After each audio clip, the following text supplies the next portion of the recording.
you, students. So it's a grammar class. So I'm going to start with you High School English Grammar, written by Bren Martin. So it's very interesting book and it's very good book as compared to other grammar books. The reason is very simple. Like this book has number of exercises, and that's what I always emphasize. Like if you're just learning grammar, so that's not sufficient. What you need to do is whatever you're going to learn, try to apply that concept. If you not apply, so definitely you will not learn, you may forget. So I think this is being mandatory in order to learn any concept, to consolidate. So you need to practice on that. So I'm going to start with you the sentence.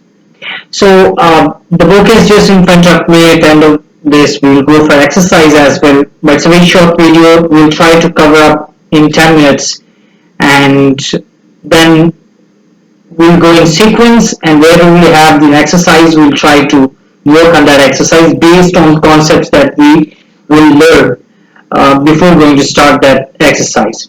So the first concept here is the sentence. It's a very common word that you hopefully you all know about this, like what is sentence. So the very basic definition I would say is it's very interesting as a group of words which makes complete sense. So the most important thing here is complete sense. Group of words which makes complete sense, that is called sentence. So this is the first important concept in grammar, because whether you're speaking or you're writing, you're listening or you're reading, in all of these you are actually reading, listening, writing and speaking in the form of sentences. And any group of words that is not giving you a complete sense, it means that is not the correct sentence. That is not under the definition of sentence.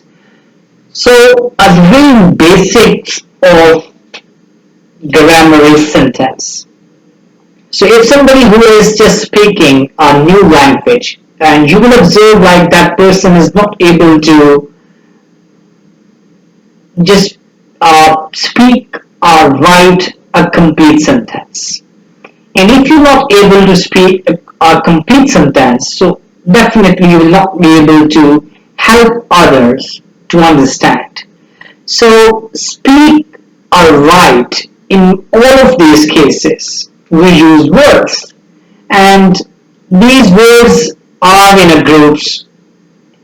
And just like here, he has given you an example. Little Jack Horner sat in a corner. So a group of words like this, which makes complete sense. So if you can forget anything in a sentence, one thing you should always keep in mind, that is complete sense. If you can remember these two words, definitely you can define this term sentence. So any group of words which makes complete sense is called sentence. So when we talk about the kinds of sentences, I'm not writing these all different types of sentences on a separate page. The reason is this is a standardized book.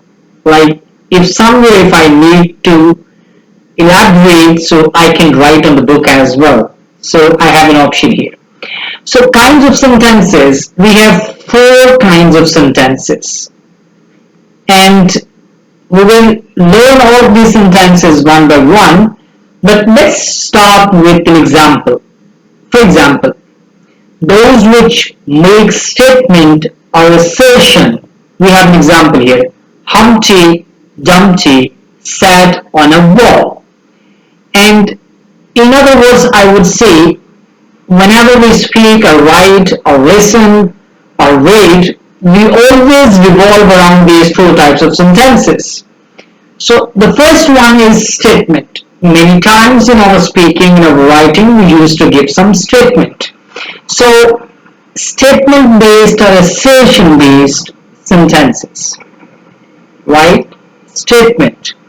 And we have an example here. Humpty Dumpty sat on a wall. You're just giving information.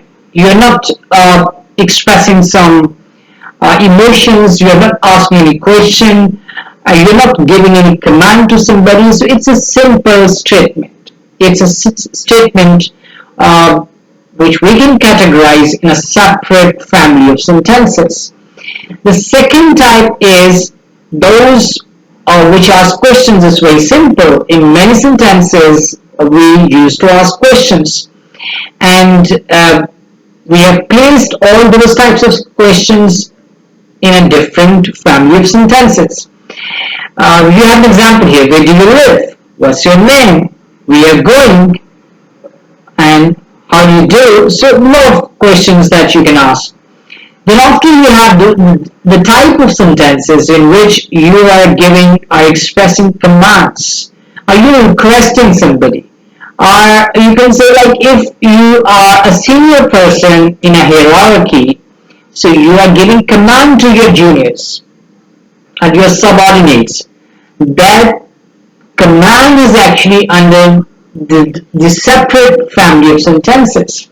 And if you are a junior and you can request to the senior one, like your boss, so you cannot actually command to your senior, if you do this, so definitely you will be fired. So this is important to understand. And we have an example here. Be quiet, have mercy upon us. So these are the types of sentences. Then after you have another type of sentence, I'm going to quickly conclude this, where you express strong feelings. So you can see, if you can remember only a single word, you can define a complete sentence type. If you can remember statement, if you can remember question, if you can remember command request, if you can remember strong feelings. So all those types of sentences in which you are expressing strong feelings, I would say, for example, if I'm saying how cold the night is, what a shame. So in all of these cases, we are actually expressing different emotions. So these are the kinds of sentences. And now let's give them a specific term in which I would say, like in this case, if we have, like let me go for to name them. Here it is. So you can see, like it is a declarative sentence. What do you mean by this declarative sentence? Declarative or assertive sentences are those sentences in which you are giving statement. So statement is important. So statement based questions. The second type is interrogative sentences. Very simple, and you have learned about this term in your very early classes. So any type of sentence in which you are asking question, that would be under the family of interrogative sentence. And those sentences in which you are expressing command or you are requesting, that is imperative sentence. And the last one is exclamatory sentence, are those types of sentences in which you are expressing strong feelings. So these are four types of questions, four types of sentences, and you must keep in mind whatever we are speaking, we are writing, we are listening, we are reading, all different sentences are under these four types or the four families of sentences. So that's all for today. See you in your next lecture where we'll start with subject and predicate. That's all for today. Thank you very much. Allah Hafiz. Take care.